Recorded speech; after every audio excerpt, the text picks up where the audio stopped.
Hi friends, welcome to the YouTube channel Vasani sir chemistry. સૌથી પહેલાં તો મારી ચેનલને સબસ્ક્રાઇબ કરી દો તથા બાજુમાં આપેલા બેલ આઇકનને દબાવવાનું ભૂલશો નહીં। મિત્રો, આપણે કાર્બોક્સિલિક એસિડની એસિડિક પ્રબળતાનો ટોપિક હજી શરૂ છે, રાસાયણિક ગુણધર્મ શરૂ છે। આજના વિડિયો લેક્ચરમાં આપણે કાર્બોક્સિલિક એસિડની એસિડિક પ્રબળતા ઉપર જુદા જુદા વિસ્થાપકોની અસર આપણે સમજીશું। એટલે કે કાર્બોક્સિલિક એસિડ હોય, દાખલા તરીકે એક ઉદાહરણ આપું, એસિટિક એસિડ CH3COOH, તેમાંથી હાઇડ્રોજનનું વિસ્થાપન કરી અને તેના સ્થાને કોઈ સમૂહ જોડું તો આને આપણે આ પ્રશ્નમાં કીધું છે વિસ્થાપક। એટલે હાઇડ્રોજનનું વિસ્થાપન કરીને કોઈ વિસ્થાપક સમૂહ જોડું તો કાર્બોક્સિલિક એસિડ જે નવો બને એની એસિડિક પ્રબળતા પર શી અસર થાય તે આપણે ભણવાનું છે। તો સૌથી પહેલાં એની અંદર ઇલેક્ટ્રોન આકર્ષક સમૂહની અસર આપણે ભણીશું। આની અંદર જુદા જુદા A, B, C, D એમ જુદા જુદા ભાગ પાડી દઈશ। બીજું, આ પ્રશ્નની અંદર હું ગુજકેટ અને JEE નીટને અંદર પૂછાવા યોગ્ય જે વસ્તુ છે એ પણ હું આવરી લઈશ ટૂંકમાં, ચોપડીમાં ભલે હોય કે ના હોય। ચાલો આપણે ભણીએ। સૌથી પહેલાં કોઈપણ કાર્બોક્સિલિક એસિડમાં હાઇડ્રોજનનું વિસ્થાપન કરીને હું કોઈ ઇલેક્ટ્રોન આકર્ષક સમૂહ જોડું તો કાર્બોક્સિલિક એસિડની એસિડિક પ્રબળતા પર શી અસર થાય તે આપણે ભણીશું। એટલે સૌથી પહેલા ઇલેક્ટ્રોન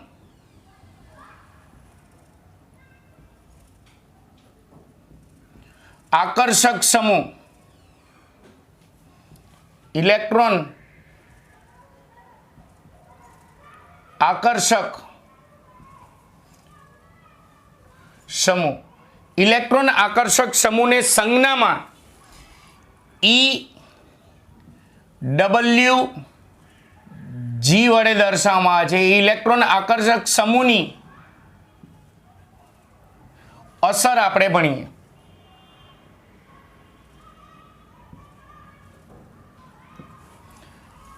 પ્રશ્નનો ભાગ એ મોસ્ટ ઇમ્પોર્ટન્ટ પ્રશ્ન છે, આમાંથી ગુજકેટ JEE નીટના મુદ્દા જે છે એ પણ હું આવરી લઈશ। ચલો, એ પહેલા આપણે લાસ્ટ લેક્ચરમાં કાર્બોક્સિલિક એસિડ RCOOH એનું આપણે જલીય દ્રાવણ બનાવીએ, સંતુલન સફાઈ લાસ્ટ લેક્ચરમાં આપણે ચલાવી દીધું। તો અહીંયા કાર્બોક્સિલેટ આયન છૂટો પડે RCOO- અને H3O+ છૂટો પડે। એમાં અહીંયા R તરીકે આ ઇલેક્ટ્રોન આકર્ષક સમૂહ EWG હોય તો અહીંયા કાર્બોક્સિલેટ આયનમાં અહીંયા કયો સમૂહ આવશે? ઇલેક્ટ્રોન આકર્ષક સમૂહ EWG આવશે।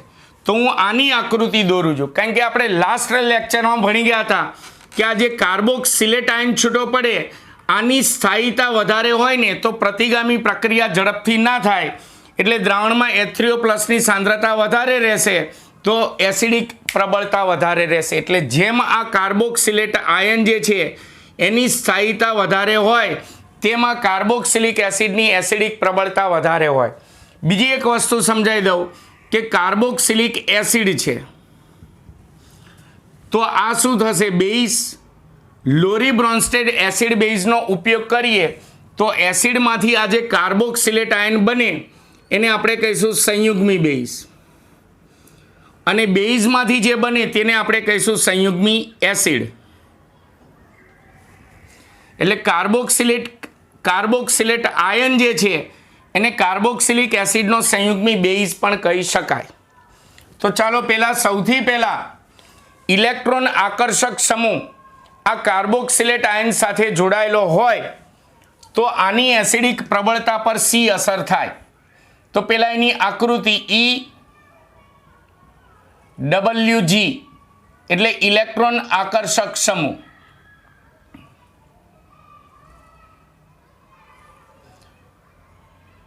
એ COO- ની સાથે આપણે જોડવાનો છે। આપણે ગઈ વખતે કીધું તો આની અંદર સંસ્પંદન થાય, સંસ્પંદન થાય એટલે એક પાયબંધ થોડી વાર માટે અહીંયા જાય, પાછો સ્થાનાંતરણ પામીને અહીંયા આવે, પાછો સ્થાનાંતરણ પામીને ઉપર જાય, એટલે ચોપડીમાં સંસ્પંદનના લીધે આપણને આ રીતે આપેલું હશે. ઋણ વીજભાર થોડી વાર ઉપર જાય, થોડી વાર નીચે આવે, થોડી વાર ઉપર જાય, થોડી વાર નીચે આવે, એટલે ચોપડીમાં ઋણ વીજભાર અહીંયા લખેલો હશે. તો ચલો આની સ્થાયીતાની વાત કરીએ. યાદ રાખજો ખાસ, આની સ્થાયીતા વધારે તો એ કાર્બોક્સિલિક એસિડની એસિડિક પ્રબળતા વધારે. તો ચાલો આપણે ડીપમાં સમજીએ. 11મા ધોરણમાં આવી ગયું છે કે આ ઇલેક્ટ્રોન આકર્ષક સમૂહ હોય, કોઈ પણ ઇલેક્ટ્રોન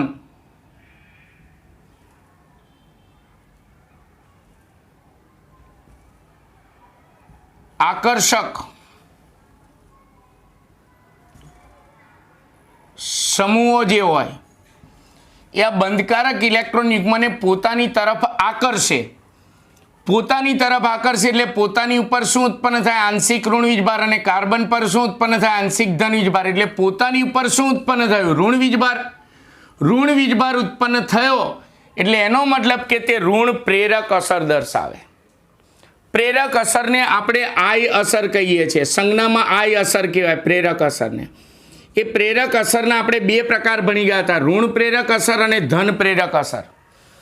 તો ઇલેક્ટ્રોન આકર્ષક સમૂહ જે છે આ ઇલેક્ટ્રોન યુગ્મને પોતાની તરફ આકર્ષે એટલે પોતાની ઉપર ઋણ વીજભાર ઉત્પન્ન થાય. ઋણ વીજભાર ઉત્પન્ન થાય એટલે તે ઋણ પ્રેરક અસર દર્શાવે છે તેમ કહેવાય.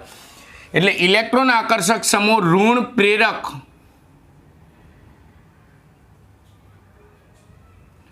અસર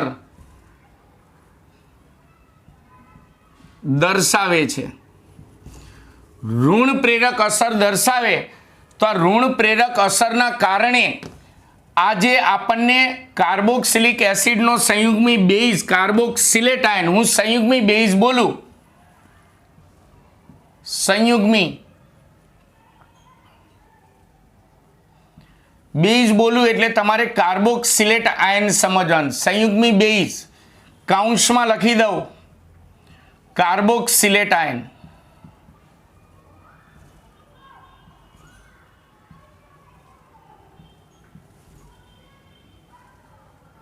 કાર્બોક્સિલેટ આયન. તો હવે સમજો, ઇલેક્ટ્રોન આકર્ષક સમૂહ ઋણ પ્રેરક અસર દર્શાવે, તેની ઋણ પ્રેરક અસરના કારણે આજે કાર્બોક્સિલેટ આયન એટલે કે સંયુગ્મી બેઝ જે છૂટો પડે તેની સ્થાયીતા વધે છે. ઋણ પ્રેરક અસરના કારણે તેની સ્થાયીતા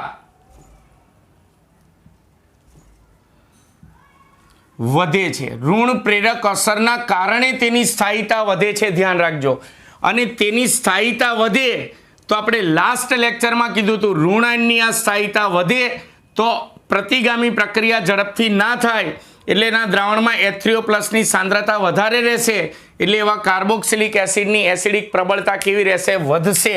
એટલે યાદ રાખવાનું, ઋણ આયન એટલે કે કાર્બોક્સિલેટ આયન એટલે કે સંયુગ્મી બેઝની જેમ સ્થાયીતા વધારે હોય તેમ તે કાર્બોક્સિલિક એસિડની એસિડિક પ્રબળતા વધારે હોય. તો અહીંયા ઋણ પ્રેરક અસરના કારણે કાર્બોક્સિલેટ આયનની સ્થાયીતા વધે છે. સ્થાયીતા વધે છે તો માટે ઇલેક્ટ્રોન આકર્ષક સમૂહના કારણે કાર્બોક્સિલિક એસિડની એસિડિક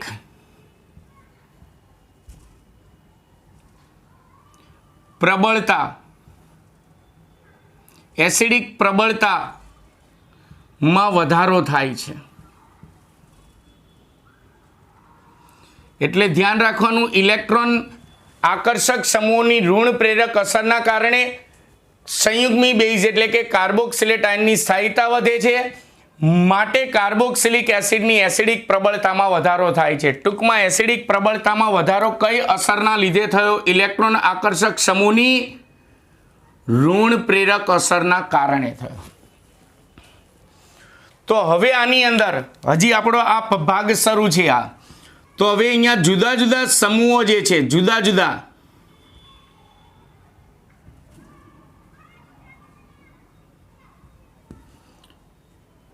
સમૂહો. હવે આપણે કીધું ઋણ પ્રેરક અસરના કારણે કાર્બોક્સિલિક એસિડની એસિડિક પ્રબળતા વધે, પણ બધા સમૂહોની ઋણ પ્રેરક અસર એક સરખી ના હોય. તો જુદા જુદા સમૂહોની પહેલા આપણે ઋણ પ્રેરક અસરનો ક્રમ લખીશું. જુદા જુદા સમૂહોની ઋણ પ્રેરક અસર એટલે કે -I અસર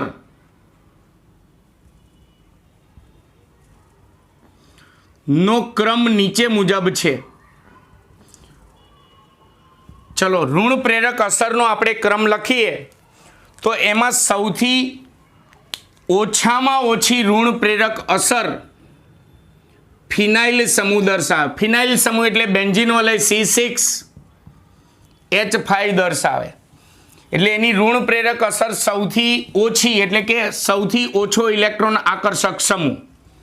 એના કરતાં વધારે ઋણ પ્રેરક અસર આયોડિનની આવશે. આયોડિન કરતાં વધારે ઋણ પ્રેરક અસર બ્રોમિનની આવશે. બ્રોમિન કરતાં વધારે ઋણ પ્રેરક અસર ક્લોરિનની આવશે. ક્લોરિન કરતાં વધારે ઋણ પ્રેરક અસર ફ્લોરિનની આવશે. ફ્લોરિન કરતાં વધારે ઋણ પ્રેરક અસર સાયનાઇડ સમૂહની આવે. સાયનાઇડ સમૂહની કરતાં વધારે ઋણ પ્રેરક અસર નાઇટ્રો સમૂહની આવે. અને નાઇટ્રો કરતાં વધારે ઋણ પ્રેરક અસર CF3ની આવે. આ મેં ઋણ પ્રેરક અસરનો ક્રમ લખ્યો. તો અહીંયા આપણે એમ કીધું કે ઋણ પ્રેરક અસરના કારણે એસિડિક પ્રબળતા વધે તો એમાં પાછી જેમ ઋણ પ્રેરક અસર વધતી જાય તેમ એસિડિક પ્રબળતામાં શું થતો જશે? વધતો જશે. એસિડિક પ્રબળતામાં વધારો થતો જશે. તો માટે આપણે જુદા જુદા કાર્બોક્સિલિક એસિડની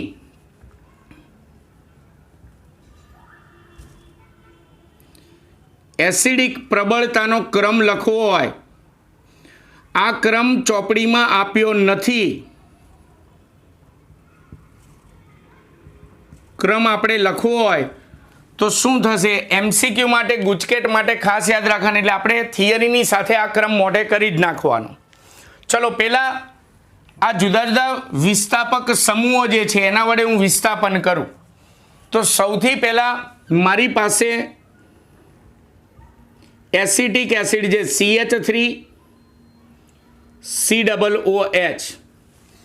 ચલો અહીંયા બંધારણ દોરું તો CH3COOH.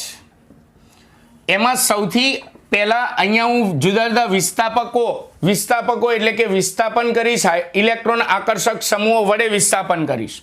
ચલો પહેલાં 3 હાઇડ્રોજન એમને એમ રાખ્યા. હવે એક હાઇડ્રોજનનું વિસ્થાપન હું ફિનાઇલ વડે કરું એટલે PH. તો શું વધશે બોલો? CH2COOH. PH એટલે ફિનાઇલ સમૂહ. ફિનાઇલ સમૂહ એટલે કે આ બેન્ઝીન વલય.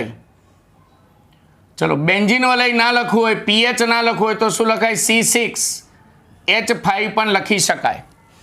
ચલો ત્યાર પછી હું એક હાઇડ્રોજનનું વિસ્થાપન CH3COOH છે એમાંથી એક હાઇડ્રોજનનું વિસ્થાપન આયોડિન વડે કરું તો CH2COOH. પેલા કાર્બોક્સિલિક એસિડ બધા બનાવો, વિસ્થાપન કરો હાઇડ્રોજનનું. ચલો હવે બ્રોમિન વડે વિસ્થાપન કરો. એક હાઇડ્રોજનનું વિસ્થાપન બ્રોમિન વડે કરું તો BrCH2COOH. હવે ક્લોરિન વડે વિસ્થાપન કરો તો ClCH2COOH.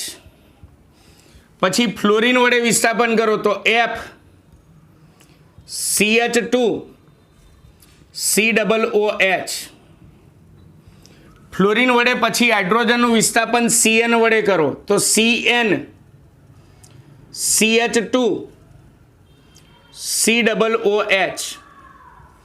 CN પછી NO2 વડે વિસ્થાપન કરો, હાઇડ્રોજનનું વિસ્થાપન NO2CH2COOH.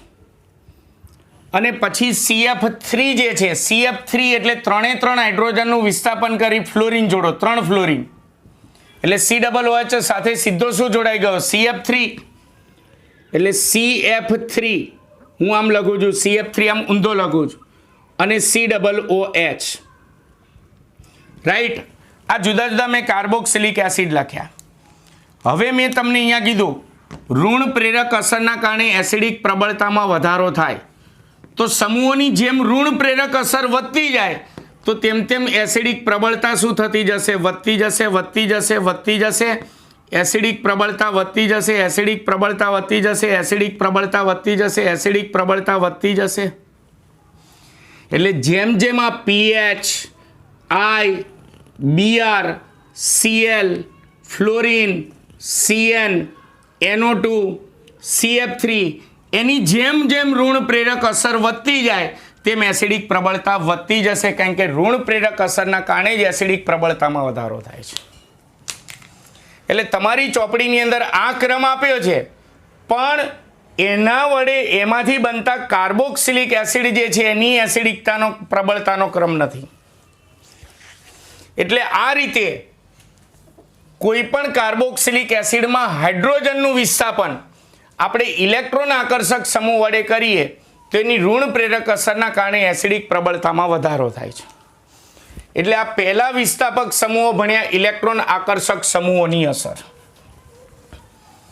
ચલો હવે બીજો વિસ્થાપક સમૂહ જોઈએ, ઇલેક્ટ્રોન દાતા સમૂહ. એટલે પ્રશ્ન હજી આપણો શરૂ છે, પ્રશ્નનો ભાગ બી. ઇલેક્ટ્રોન દાતા સમૂહોને EDG વડે દર્શાવવામાં આવે.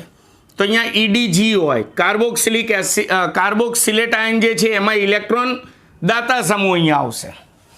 તો એની અસરના કારણે અહીંયા ઇલેક્ટ્રોન દાતા સમૂહ હોય તો એની અસરના કારણે આ કાર્બોક્સિલિક એસિડની એસિડિક પ્રબળતામાં શું ફેરફાર થાય, શી અસર થાય એ આપણે ભણીશું. એટલે ઇલેક્ટ્રોન દાતા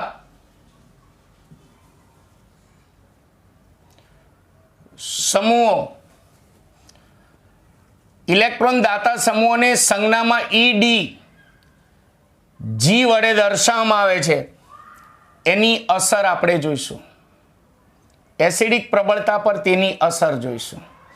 આમાં પણ હું એક બે સમૂહોના ક્રમ, એસિડિક પ્રબળતાના ક્રમ જે હું લખું એ તમારી ચોપડીમાં નથી, પણ ગુજકેટ JEE નીટ માટે કરવાના, આપણે થિયરી સાથે મોઢે કરી જ નાખવાના. ચલો હું કાર્બોક્સિલેટ આયન દોરું છું જેમાં ઇલેક્ટ્રોન દાતા સમૂહ જોડાયેલો છે. એટલે આની જેમ આકૃતિ દોરું તો EDG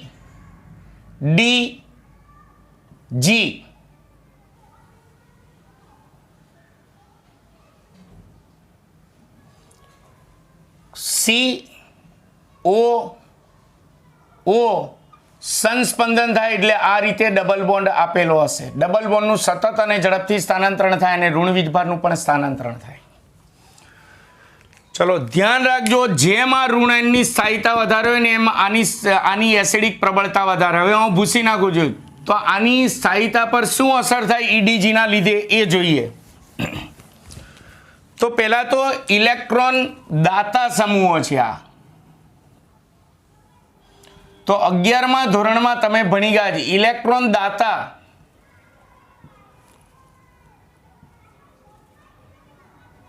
સમૂહો. એટલે આ ઇલેક્ટ્રોન યુગ્મને કાર્બન તરફ ધકેલે. કાર્બન તરફ ધકેલે એટલે કાર્બન પર આંશિક ઋણ વીજભાર ઉત્પન્ન થાય અને સમૂહ પર આંશિક ધન વીજભાર ઉત્પન્ન થાય. એટલે આપણા સમૂહ પર કયો વીજભાર ઉત્પન્ન થયો? ધન વીજભાર. ધન વીજભાર ઉત્પન્ન થાય એટલે તે ધન પ્રેરક અસર દર્શાવે છે તેમ કહેવાય. એટલે જેમ ઇલેક્ટ્રોન આકર્ષક સમૂહ ઋણ પ્રેરક અસર દર્શાવે તેમ યાદ રાખજો ઇલેક્ટ્રોન દાતા સમૂહ ધન પ્રેરક અસર એટલે કે +I અસર દર્શાવે છે. ધન પ્રેરક અસર દર્શાવે છે. ચલો અહીંયા ઋણ પ્રેરક અસરના લીધે આ જે સંયુગ્મી બેઝ કાર્બોક્સિલેટ આયન મળે એની સ્થાયિતા વધે, પણ અહીંયા ઇલેક્ટ્રોન દાતા ધન પ્રેરક અસર દર્શાવે છે. ધન પ્રેરક અસરના લીધે આ સંયુગ્મી બેઝ, હવે હું ટૂંકમાં લખું છું, સંયુગ્મી બેઝ અથવા એને શું કહેવાય? કાર્બોક્સિલેટ આયન કહેવાય. કાર્બોક્સિલેટ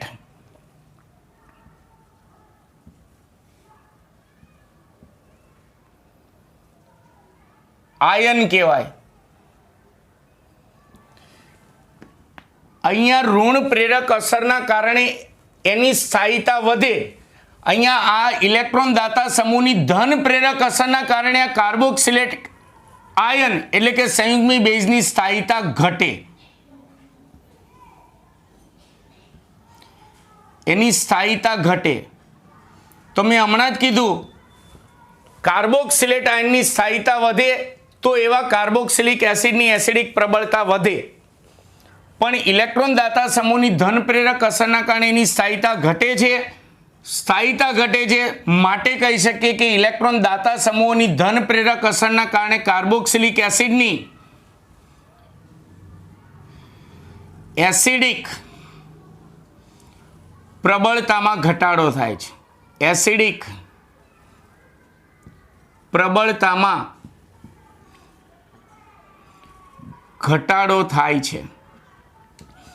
એટલે અહીંયા આકર્ષક સમૂહની ઋણ પ્રેરક અસરના કારણે એસિડિક પ્રબળતા વધે, જ્યારે અહીંયા ઇલેક્ટ્રોન દાતા સમૂહોની ધન પ્રેરક અસરના કારણે કાર્બોક્સિલિક એસિડની એસિડિક પ્રબળતા ઘટે છે. પછી આપણે અહીંયા જુદા જુદા સમૂહોની ઋણ પ્રેરક અસરનો ક્રમ લખ્યો અને પછી એના વડે હાઇડ્રોજનનું વિસ્થાપન કરી કાર્બોક્સિલિક એસિડ બનાવે, એના ઉપરથી એસિડિક પ્રબળતાનો ક્રમ લખ્યો. તેવી રીતે અહીંયા જુદા જુદા ઇલેક્ટ્રોન દાતા સમૂહોની ધન પ્રેરક અસર જુદી જુદી હોય તો એ ધન પ્રેરક અસરનો ક્રમ લખીશું અને એના ઉપરથી મળતા કાર્બોક્સિલિક એસિડની એસિડિક પ્રબળતાનો આપણે ક્રમ લખીશું. ચાલો, તો અહીંયા આપણે સૌથી પહેલા જુદા જુદા સમૂહોની, જુદા જુદા ઇલેક્ટ્રોન દાતા સમૂહોની, જુદા જુદા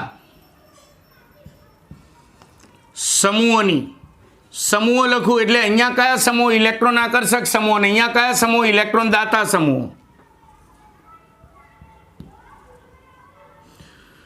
ધન પ્રેરક અસર એટલે પ્લસ આઈ અસર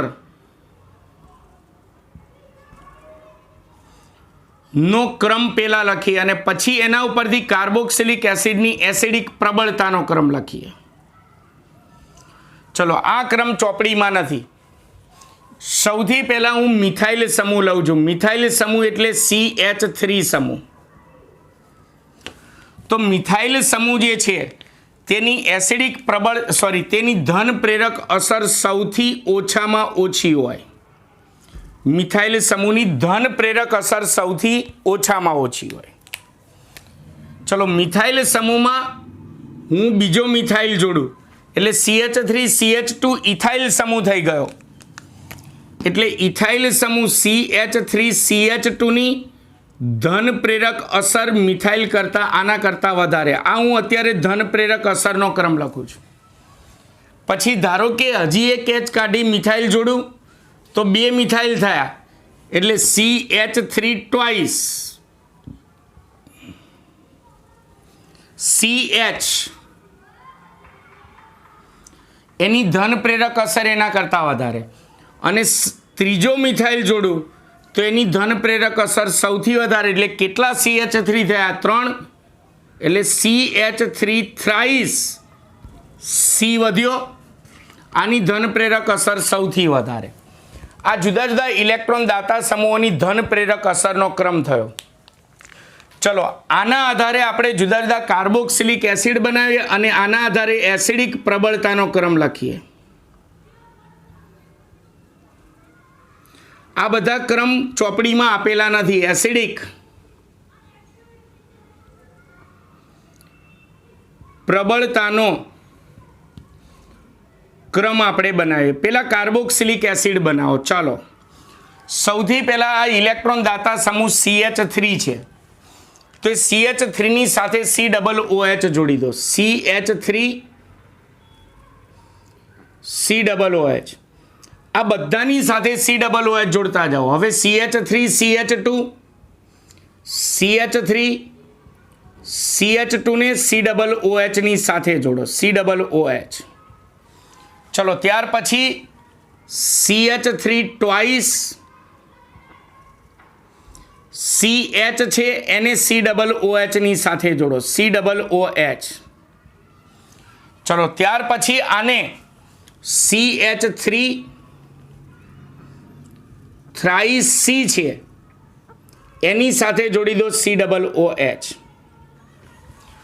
તો અહીંયા જુદા જુદા ઇલેક્ટ્રોન દાતા સમૂહ છે. મિથાઇલ, આ ઇથાઇલ, પછી આ CH3 twice CH, CH3 thrice C.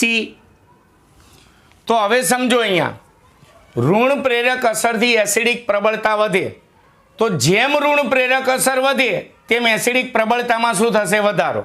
હવે ઉલટું આવશે. ધન પ્રેરક અસરના કારણે એસિડિક પ્રબળતા ઘટે, તો જેમ ધન પ્રેરક અસર વધતી જાય તેમ એસિડિક પ્રબળતા શું થતી જશે? ઘટતી જશે. તો આના કરતાં આની ધન પ્રેરક અસર વધારે તો એસિડિક પ્રબળતા ઓછી, આના કરતાં આની ધન પ્રેરક અસર વધારે તો એસિડિક પ્રબળતા ઓછી, આના કરતાં આની ધન પ્રેરક અસર વધારે એટલે એસિડિક પ્રબળતા ઓછી. એટલે આ બધામાંથી સૌથી ઓછી એસિડિક પ્રબળતા આની, સૌથી વધારે આની. અને પછી આગળ જોડી દો, આના કરતાં આની વધારે, એની વધારે, સૌથી વધારે આ. એટલે જુઓ અહીંયા સમપ્રમાણ જેવું થયું. જેમ ઋણ પ્રેરક અસર વધતી જાય તેમ એસિડિક પ્રબળતા વધતી જાય. અહીંયા વ્યસ્ત પ્રમાણ જેવું થયું. જેમ ધન પ્રેરક અસર વધતી જાય તેમ એસિડિક પ્રબળતા ઘટતી જાય. ચોપડીમાં એક આ ક્રમ નથી, આ ક્રમ નથી અને આ ક્રમ નથી. તો મેં કાર્બોક્સિલિક એસિડમાં COOH સાથે ઇલેક્ટ્રોન આકર્ષક સમૂહ જોડાયેલો હોય તો તેની એસિડિક પ્રબળતામાં વધારો થાય એ અસર સમજાવી, અને ઇલેક્ટ્રોન દાતા સમૂહ જોડાયેલો હોય તો તેની ધન પ્રેરક અસરના કારણે એસિડિક પ્રબળતામાં ઘટાડો થાય તે આપણે સમજાવ્યું. હવે પ્રશ્નનો ભાગ સી. ત્યાર પછી ચોપડીની અંદર આ ઇલેક્ટ્રોન આકર્ષક સમૂહ, ઇલેક્ટ્રોન દાતા સમૂહ સમજાવ્યા પછી ચોપડીની અંદર કેટલાક કાર્બોક્સિલિક એસિડ જે છે એના pKના મૂલ્ય પરથી આ બધાને ભેગો કરીને એસિડિક પ્રબળતાનો આખો એક ક્રમ બનાવે, આખી એક શ્રેણી બનાવે. પણ pKના મૂલ્ય પરથી આપણે pKમાં ભણી ગયા છે. જેમ pKનું મૂલ્ય ઓછું હોય તેમ તેની એસિડિકતા વધારે હોય, જેમ pKનું મૂલ્ય વધારે હોય તેમ એસિડિકતા ઓછી હોય. તો હવે pK ના મૂલ્યો પરથી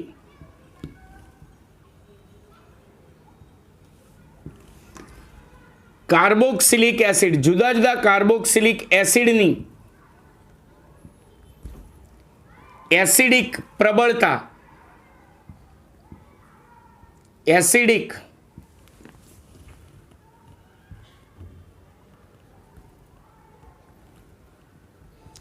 પ્રબળતાનો ક્રમ ભાગ સી ની અંદર pKના મૂલ્યો પરથી. એટલે વિચારો pKનું મૂલ્ય જે છે એ આપણે મૂલ્યો તો મોઢે કરવાના ક્યાંય આવતા નથી કે શોધવાના નથી આવતા. એટલે આ ક્રમ આપણે મોઢે કરી નાખવાનો. તમને કહી દઉં, આ ઇલેક્ટ્રોન દાતા સમૂહ અને ઇલેક્ટ્રોન આકર્ષક સમૂહ આ બંનેના મેં અલગ અલગ ક્રમ લખ્યા, તો ચોપડીમાં એ બધાને ભેગા કરીને એક આખો ક્રમ લખેલો હશે. એ ચોપડીના પેજ નંબર 381 ઉપર લખેલો હશે. આ થિયરી પૂછાય તો આ ક્રમ મોઢે કરવાનો છે. એ ક્રમ સીધો તમારે મોઢે કરવાનો છે, અહીંયા લખી નાખવાનો સ્વપ્રયત્ન. pKના મૂલ્ય પરથી જુદા જુદા કાર્બોક્સિલિક એસિડની એસિડિક પ્રબળતાનો ક્રમ નીચે મુજબ છે એમ કરી અને એ ક્રમ લખી નાખવાનો. પણ કહી દો, આ બંનેને ભેગા કરીને આખો એક ક્રમ બનાવેલો હશે. ક્લિયર? એટલે પ્રશ્નની અંદર ભાગ A, B અને C પૂરું. ચલો હવે પ્રશ્નની અંદર ભાગ D આવશે. ભાગ D. હવે સમજો, કાર્બોક્સિલિક એસિડમાં COOH હોય, COOH એની સાથે અહીંયા ફિનાઇલ એટલે બેન્ઝીન વલય અથવા વિનાઇલ સમૂહ, ફિનાઇલ અથવા વિનાઇલ સમૂહ એટલે આમ ડબલ બોન્ડ વાળા કાર્બન વાળો સમૂહ જોડાયેલો હોય તો આને વિનાઇલ સમૂહ કહેવાય.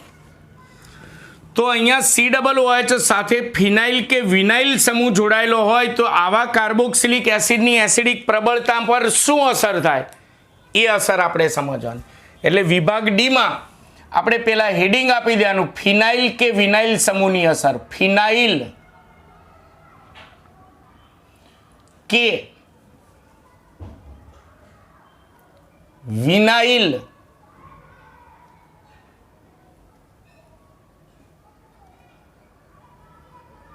સમૂહની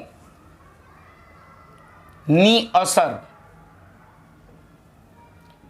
ચાલો, કાં તો ફિનાઇલ સમૂહ જોડાયેલો હોવો જોઈએ અથવા તો વિનાઇલ સમૂહ જોડાયેલો હોવો જોઈએ. તો કાર્બોક્સિલિક એસિડની એસિડિક પ્રબળતા વધે કે ઘટે? તો ધારો કે હું કાર્બોક્સિલિક એસિડમાં COOH માં C double bond O, single bond O અને H હોય. આ ઓક્સિજન ઉપર 2 યુગ્મો હોય, આ ઓક્સિજન ઉપર 2 યુગ્મો હોય. હવે આની સાથે હું ફિનાઇલ કે વિનાઇલ સમૂહ જોડું તો પહેલાં તો તેમાં સંસ્પંદન થાય. ચલો ધારો કે હું વિનાઇલ સમૂહ જોડું છું. વિનાઇલ સમૂહમાં હું CH2 ડબલ બોન્ડ CH જોડું છું. આ કયો સમૂહ જોડ્યો કહેવાય? મેં વિનાઇલ સમૂહ જોડ્યો કહેવાય. એ રીતે ફિનાઇલ સમૂહ જોડો તો પણ સંસ્પંદન થાય. તો આપણે પહેલાં એ સંસ્પંદન બંધારણો દોરીએ. સંસ્પંદન બંધારણોની વચ્ચે રેખાની સંજ્ઞા કરવામાં આવે. ચલો સંસ્પંદનમાં આમાંથી એક પાયબંધનું ઇલેક્ટ્રોન યુગ્મ ખસીને અહીંયા આવે, એટલે આમાંથી એક ઇલેક્ટ્રોન યુગ્મ અહીંયા ખસીને જાય. પહેલા સંસ્પંદન બંધારણ ભણી લો, પછી આ સમૂહની અસરના કારણે કાર્બોક્સિલિક એસિડની એસિડિક પ્રબળતા વધે કે ઘટે એ આપણે ભણીએ. તો અહીંયા વધશે CH2. ચલો આ બંધ અહીંયા ખસીને આવી ગયો એટલે અહીંયા સિંગલ બોન્ડ. તો એનો મતલબ આ CH2 એ શું કર્યું? સામેવાળાને ઇલેક્ટ્રોન યુગ્મ આપ્યું એટલે આ CH2 ઉપર ધન વીજભાર ઉત્પન્ન થાય. CH આ યુગ્મ અહીંયા ખસી ગયો એટલે અહીંયા શું થઈ જશે? Double bond. આ યુગ્મ ઓક્સિજન ઉપર જતું રહેશે એટલે અહીંયા સિંગલ બોન્ડ. ઓક્સિજન ઉપર 3 યુગ્મો થશે, ઓક્સિજને મેળવ્યું એટલે ઋણ વીજભાર એના ઉપર ઉત્પન્ન થાય. અને આ OH તો એમનો એમ જ રહેશે, આના ઉપર 2 અબંધકારક ઇલેક્ટ્રોન યુગ્મ. પછી તરત પાછું આ યુગ્મ અહીંયા આવે અને આ યુગ્મ પાછું હતું ત્યાં જતું રહે એટલે આ બને. પાછું આ યુગ્મ અહીંયા આવે, આ યુગ્મ અહીંયા જાય એટલે પાછું આ બને. આમ એમાં સતત સંસ્પંદન થયા કરે. એટલે અહીંયા મેં વિનાઇલ સમૂહ જોડ્યો તો આ રીતે સંસ્પંદન થાય. એ રીતે ફિનાઇલ સમૂહ જોડવામાં આવે તો પણ સંસ્પંદન થાય. બરાબર. તો કાર્બોક્સિલિક એસિડમાં COOH ની સાથે ફિનાઇલ કે વિનાઇલ સમૂહ જોડાયેલો હોય તો કાર્બોક્સિલિક એસિડ ફિનાઇલ કે વિનાઇલ સમૂહના લીધે ફિનાઇલ કે વિનાઇલ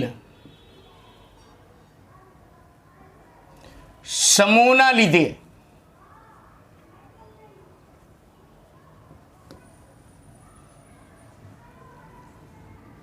કાર્બોક્સિલિક એસિડની એસિડિક પ્રબળતા વધે છે. શા માટે? હમણાં કારણ આપું. કાર્બોક્સિલિક એસિડ ની એસિડિક પ્રબળતા વધે છે. એટલે અહીંયા ફિનાઇલ કે વિનાઇલ સમૂહ જોડાયેલો હોય તો કાર્બોક્સિલિક એસિડની એસિડિક પ્રબળતા વધે છે. શા માટે વધે છે? એનું કારણ શું? એનું કારણ શું? તો અહીંયા હું સમજાવું છું. એનું કારણ એ કે આ કાર્બોક્સિલ સમૂહનો કાર્બન જે છે એ ફિનાઇલ કે વિનાઇલ સમૂહના કાર્બન સાથે જોડાયેલો હોય, જે ડબલ બોન્ડ વાળો હોય. એટલે એમાં કયું સંકરણ થયેલું હોય? sp2 સંકરણ થયેલું હોય. sp2 સંકરણ થયેલું હોય ને એ કાર્બનની વિદ્યુત ઋણતા sp3 સંકરણ ધરાવતા કાર્બન કરતાં વધારે હોય. આની વિદ્યુત ઋણતા વધારે છે એટલે વિચારો, જેની વિદ્યુત ઋણતા વધારે એટલે આ બંધકારક ઇલેક્ટ્રોન યુગ્મને પોતાની તરફ ખેંચે તો એસિડિક પ્રબળતામાં શું થાય? વધારો. પડી ખબર ડીપમાં? ફરી વાર હું બોલું છું. કાર્બોક્સિલિક એસિડનો કાર્બન ફિનાઇલ કે વિનાઇલ સમૂહના sp2 સંકરણ, બરાબર સમજો, ફિનાઇલ કે વિનાઇલ સમૂહના sp2 સંકૃત કાર્બન સાથે જોડાયેલો હોય. આ sp2 સંકૃત કાર્બનની વિદ્યુત ઋણતા વધારે હોય. વિદ્યુત ઋણતા વધારે હોય.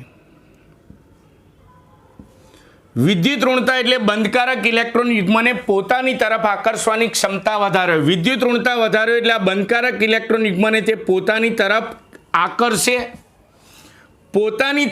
આકર્ષે તો આની જેવું થઈ ગયું. ઇલેક્ટ્રોન આકર્ષક સમૂહ થયો એક પ્રકારનો.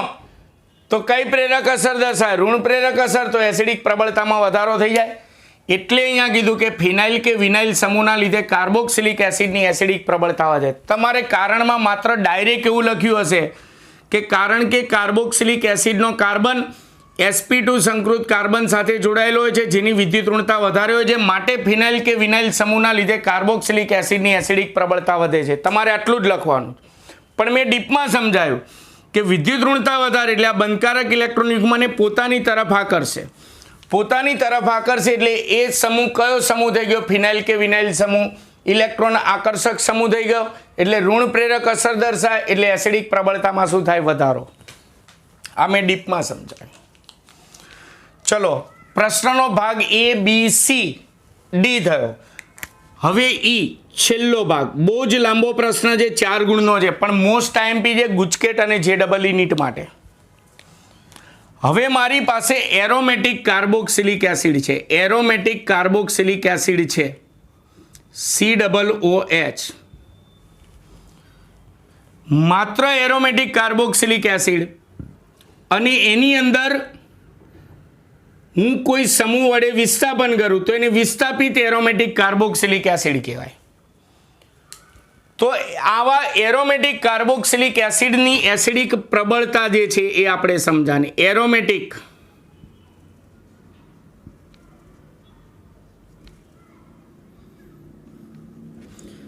કાર્બોક્સિલિક એસિડ, ચલો એની પ્રબળતા સમજાવીએ. એનો મુદ્દો સહેલો છે, એનો મુદ્દો સહેલો છે એટલે મુદ્દો હું પછી લખીશ. હું 3 એરોમેટિક કાર્બોક્સિલિક એસિડ અહીંયા દોરું છું. એક COOH બેન્ઝોઇક એસિડ,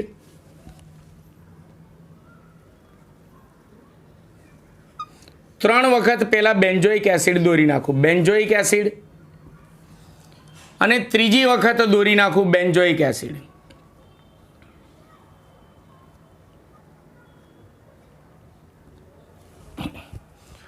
ચલો, એક બેન્ઝોઇક એસિડ એમને એમ રાખું. બાકીના 2 બેન્ઝોઇક એસિડ જે છે તેની અંદર પેલા અહીંયા R અથવા OR માંથી કોઈ એક સમૂહ જોડું. ધારો કે હું OR સમૂહ જોડું છું, મિથોક્સી OR તરીકે મિથાઇલ લઉં છું. તો યાદ રાખજો, R અથવા OR સમૂહ ઇલેક્ટ્રોન દાતા સમૂહ હોય. R અથવા OR સમૂહ ઇલેક્ટ્રોન દાતા સમૂહ હોય. એટલે આ ઇલેક્ટ્રોન યુગ્મ આપે એટલે આ ઇલેક્ટ્રોન દાતા સમૂહ છે. અને આની અંદર વિસ્થાપન કરું. R અને OR સિવાય ઓર્ગેનિકમાં જેટલા સમૂહો આવે છે NO2, CN, fluorine, chlorine, bromine, iodine, આ બધા ઇલેક્ટ્રોન આકર્ષક સમૂહ કહેવાય. ધારો કે હું ઇલેક્ટ્રોન આકર્ષક સમૂહ NO2 લઉં છું, એના વડે વિસ્થાપન કરું. એટલે એક બિન વિસ્થાપિત એરોમેટિક કાર્બોક્સિલિક એસિડ છે અને 2 વિસ્થાપિત એરોમેટિક કાર્બોક્સિલિક એસિડ છે. આમાં વિસ્થાપન ઇલેક્ટ્રોન દાતા સમૂહ વડે કર્યું અને આમાં વિસ્થાપન ઇલેક્ટ્રોન આકર્ષક સમૂહ વડે કર્યું. આ ઇલેક્ટ્રોન આકર્ષક સમૂહ છે. તો આપણે હમણાં જ ભણી ગયા કે ઇલેક્ટ્રોન આકર્ષક સમૂહની ઋણ પ્રેરક અસરના કારણે એસિડિક પ્રબળતા વધે અને દાતાના કારણે ઘટે. તો કાર્બોક્સિલિક એસિડમાં જો વિસ્થાપન દાતા સમૂહ વડે કરવામાં આવે તો એની એસિડિક પ્રબળતા ઘટે એટલે એસિડિકતા આની ઓછી. પણ કાર્બોક્સિલિક એસિડની અંદર આકર્ષક સમૂહ વડે વિસ્થાપન કરવામાં આવે તો એસિડિક પ્રબળતા વધે એટલે આની એસિડિક પ્રબળતા વધારે હોય. એ તો અહીંયા ચલાયેલું જ છે કે આકર્ષક સમૂહના કારણે એસિડિક પ્રબળતા વધે છે અને દાતા સમૂહના કારણે એસિડિક પ્રબળતા ઘટે છે. આ ઉપરાંત pK ના મૂલ્ય પરથી પણ આને ત્રણેયના એસિડિક પ્રબળતાનો ક્રમ આપણે સમજાવી શકીએ. જેમ કે આનો pK નું મૂલ્ય માપ્યું તો 4.46 મળ્યું. ત્રણેયના pK ના મૂલ્યો મોઢે કરજો. આ ક્રમ લખો થિયરીમાં એટલે મોઢે કરો અને MCQમાં પણ પૂછાય. આના pK નું મૂલ્ય 4.19 મળ્યું અને આના pK નું મૂલ્ય એ આપણને 3.41 જેટલું મળે. 3.41 જેટલું. ફરીવાર હું ચેક કરી લઉં ચોપડીની અંદર આ પી કેના મૂલ્યની અંદર મારે કોઈ ભૂલ નથી ને 4.46, 4.19 અને 3.41. તો તમે જો સમૂહના આધારે પણ સમજાવી શકો ને પી કેના મૂલ્યના આધારે પણ સમજાવી શકો. સમૂહના આધારે આપણે સમજાવીએ તો શું સમજાયું કે દાતા સમૂહના કારણે એસિડિકતા ઘટે અને આકર્ષક સમૂહના કારણે એસિડિકતા વધે. અને પી કેના મૂલ્ય પરથી પણ આપણે કહી શકીએ, તમે જુઓ જેમ પી કેનું મૂલ્ય વધારે તેમ એસિડિક પ્રબળતા ઓછી, પી કેનું મૂલ્ય ઘટે તો એસિડિક પ્રબળતા ઘટે, પી કેનું મૂલ્ય ઘટે તેમ એસિડિક પ્રબળતા વધે. એટલે જેમ પી કેનું મૂલ્ય ઘટતું જાય તેમ એસિડિક પ્રબળતા શું થતી જાય છે? વધતી જાય છે. એટલે અહીંયા માત્ર એક જ મુદ્દો લખવાનો કે એરોમેટિક કાર્બોક્સિલિક એસિડમાં ઇલેક્ટ્રોન દાતા સમૂહ વડે વિસ્થાપન કરવામાં તો તેની એસિડિક પ્રબળતા ઘટે છે અને એરોમેટિક કાર્બોક્સિલિક એસિડમાં ઇલેક્ટ્રોન આકર્ષક સમૂહ વડે વિસ્થાપન કરવામાં તો તેની એસિડિક પ્રબળતા વધે છે. દાખલા તરીકે આ ક્રમ લખી નાખો. સમજણ પડી ગઈ? આ જુદા જુદા કાર્બોક્સિલિક એસિડમાં જુદા જુદા વિસ્થાપકો એટલે કે જુદા જુદા વિસ્થાપિત સમૂહોની તેની એસિડિક પ્રબળતા પર થતી અસરો આપણે ભણ્યા. ચલો આમ અહીંયા આપણી થિયરી પૂરી. આમાં ઘણા બધા ક્રમ જે છે ચોપડીમાં ના હોય પણ તેમ છતાં થિયરીની સાથે સાથે જ તમે મોઢે કરજો. હવે અહીંયા થિયરી પૂરી. હવે હું એક વસ્તુ લખું છું હજી એમસીક્યુ માટે ખાસ યાદ રાખો, ખાસ યાદ રાખો. ચલો બેન્ઝોઇક એસિડ એટલે બેન્ઝીન વલય ઉપર COOH, બેન્ઝોઇક એસિડ. પછી acetic acid CH3COOH, acetic acid મેં અહીંયા ટૂંકમાં લખ્યું છે, તમે આખું લખજો. અને કાર્બોક્સિલિક એસિડમાં પહેલો જ carboxylic acid formic acid, formic acid અથવા તો મિથેનોઇક એસિડ કહેવાય. ફોર્મિક એસિડ ગુજકેટના એના વિકલ્પો માટે આ ત્રણેયમાંથી કોની એસિડિકતા વધારે કોની એસિડિકતા ઓછી એ સમજાવવાની છે. તો જો આ માત્ર જાણકારી માટે થિયરી પૂરી થઈ ગઈ છે. આમાં મિથાઇલ સમૂહ જોડાય. મિથાઇલ સમૂહ એટલે ઇલેક્ટ્રોન દાતા સમૂહ. જો તો એના કારણે એસિડિક પ્રબળતામાં શું થાય છે? ઘટાડો. એટલે આના કરતાં આની એસિડિકતા ઓછી. ચલો આની અંદર કયો સમૂહ છે? પીએચ, ફિનાઇલ સમૂહ. ફિનાઇલ સમૂહ કયો સમૂહ છે? ઇલેક્ટ્રોન આકર્ષક સમૂહ.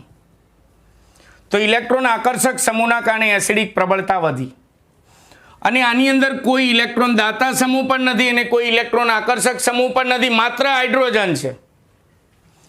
તો હાઇડ્રોજનની ધન પ્રેરક અસર આ બધા કરતાં વધારે હોય એટલે માત્ર હાઇડ્રોજન જોડાયેલો છે તો આની એસિડિકતા સૌથી વધારે. ફરી એકવાર આમાં મિથાઇલ સમૂહ જોડાયેલો છે જે દાતા સમૂહ છે એટલે એના કારણે એસિડિકતા ઘટે. આમાં ફિનાઇલ સમૂહ છે જે આકર્ષક સમૂહ છે એટલે એના કારણે એસિડિકતા વધે. અને આમાં માત્ર હાઇડ્રોજન છે એટલે એની એસિડિકતા સૌથી વધારે હોય. એટલે અલગથી ગુજકેટના એના એમસીક્યુ માટે આ ક્રમ પણ ખાસ મોઢે કરવો મિત્રો, આને ઇગ્નોર ના કરતા. બીજું થિયરીમાં પણ મેં અમુક ક્રમ વધારે લખ્યા છે, ચોપડીમાં ન આપ્યા હોય તો તમારે મોઢે કરવા. મેં માત્ર આખી થિયરીમાંથી આ એક ક્રમ તમને જાતે કરવા આપ્યો, કારણ કે પી કેના મૂલ્યો પરથી એસિડિક પ્રબળતાનો ક્રમ છે એની શ્રેણી આખી બનાવી હશે એટલે એ આપણે ડાયરેક્ટ મોઢે કરવાની. અને એમાં પણ મેં કીધું આ બંને ક્રમને ભેગા કરીને આખો એક ક્રમ બનાવેલો હશે. તો આ સાથે આપણે કાર્બોક્સિલિક એસિડનો એસિડિક પ્રબળતાનો રાસાયણિક ગુણધર્મ પૂરો. હવે કાર્બોક્સિલિક એસિડનો નવો રાસાયણિક ગુણધર્મ ભણીશું, નવા વિડીયો લેક્ચરમાં ભણીશું. તો મિત્રો તમને મારો વિડીયો લેક્ચર ખરેખર સારો લાગ્યો હોય તો જરૂરથી સારી કમેન્ટ કરો. મારા વિડીયોને લાઈક અને શેર કરવાનું ભૂલતા નહીં. નમસ્કાર.